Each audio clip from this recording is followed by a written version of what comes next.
welcome to my video. Today we're going to be discussing some of the comments Suarez has made about the exit from Barcelona, the renewal of Marc-Andre Ter Stegen, Messi hitting a very special number in his career, and when we will see Barcelona have spectators back at the Camp Nou.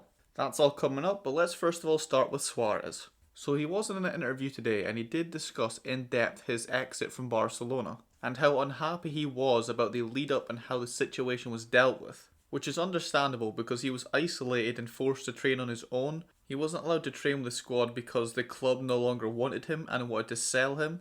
But Suarez didn't want to leave, he wanted to stay in Barcelona with his friends. So to make him unhappy and want him to leave, they isolated him away from his teammates. Which in my opinion is appalling. Suarez should have never been treated in this way, and the only reason they did treat him in this way is because they wanted to sell him because of the high wages that he was on. But it was the board that put him on these high wages. So it's their fault, not Suarez, and he shouldn't be the one that has to pay for their mistakes. Because over the years, he has done what he had to do. He's scored the goals, he's got the assists and the trophies. He's a Barca legend and they should never have treated him in this way. But I'll take you through some of the comments Suarez has made, and he did say, "I cried because of everything I was going through. I didn't take the message from the club about moving well. More than anything because of the way they handled it, because you have to accept when a cycle has come to an end." So even Suarez himself there admitting he would have left Barcelona if they wished, if they just handled it a bit better. But he then did go on to say, "I think they, the board, wanted to remove me from Messi's side. Maybe it annoyed them that I had such a good relationship with Leo. We looked for each other on the pitch, but for the good of the team, maybe they wanted him to play with different teammates."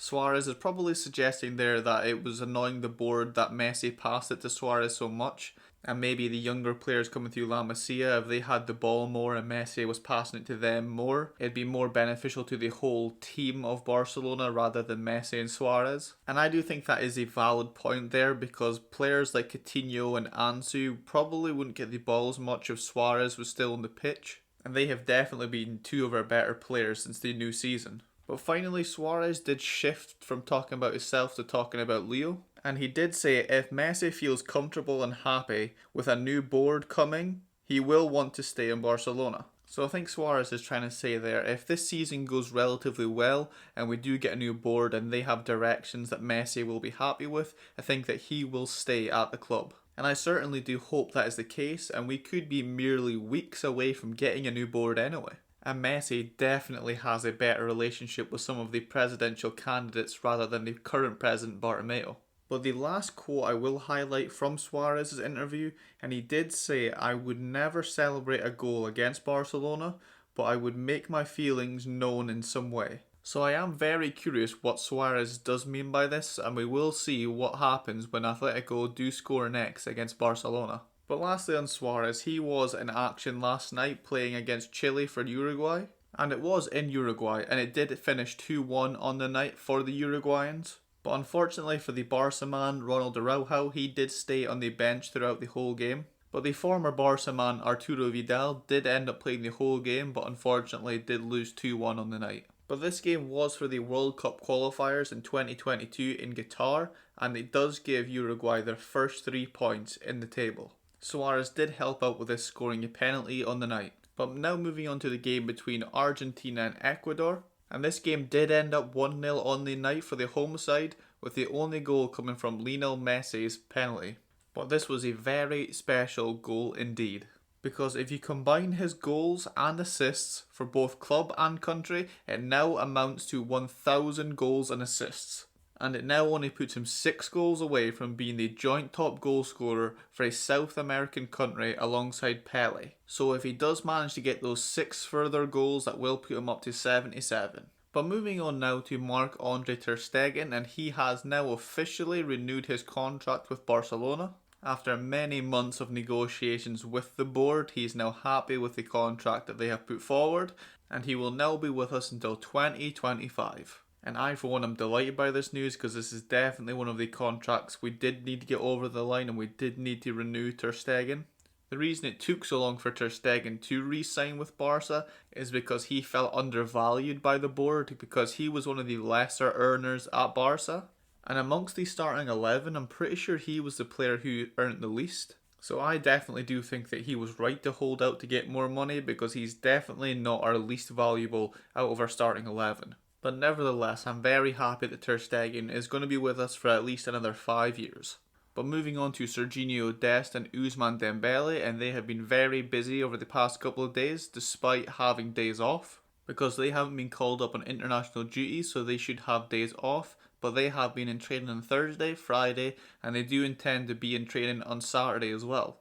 This is to impress Ronald Koeman, our manager, and show the intensity and commitment to the club. But for different reasons, because Dembele wants to maintain the intensity and commitment because of his injury past. So he will be thinking that will be what he needs to avoid another injury in the future. But Serginho Dest, on the other hand, has said that he hasn't had a good 2 weeks training because of his move from Ajax. So he wants to be back up to speed and back up to fitness levels that he wants to be at. He'll also want any possible advantage to be an option in the coming games to come, because if he does become a regular starter in Ronald Koeman's team, he will be getting his Champions League debut very soon enough. But that will take us to our last topic, and it will be about spectators and when we will see them at the Camp Nou. And Barcelona were optimistic, and we were expecting to have spectators in the first Champions League game against Ferencvaros, and that would have been less than 2 weeks away on the 20th of October. But that unfortunately is not going to be possible in the next game that Barcelona will be looking towards to potentially having fans at the stadium. That will again be a Champions League match on the 4th of November against Dynamo Kiev. And this is very sad news, of course, because we always want to see fans at the games, but especially because it will mean the first El Clasico of the season on the 24th of October between Barca and Real Madrid will have no fans at the Camp Nou, unfortunately. And that is such a bummer, because that is the one game that every football fan can say that they like to see. It is after all called the Classic for a reason. But let's just hope we do see fans in the stadium as early as that game on the 4th of November. And that will be after the vote of no confidence has concluded, so we may be in presidential elections at that time. And that's not long away at all, so Barca is going to have a very busy end to October and start of November. Because on the 17th of October we will have Getafe away, on Tuesday the 20th of October we will have Ferencvaros at home, on the 24th of October we will have Real Madrid at home, on Wednesday the 28th of October we'll have Juventus away, on Sunday the 1st of November we'll have Alaves away, and on the 4th of November we will have Dynamo Kiev at home. So all of those very important games to our season in such a short space of time, and whilst a vote of no confidence is going on and potentially presidential elections. So it's going to be a very busy couple of weeks for Barcelona. But that is now everything from me. Let me know your thoughts on what I've discussed in this video. Let me know what you think of the video. And thank you very much everyone for watching. I really do appreciate every single person for watching my videos. So thank you and bye.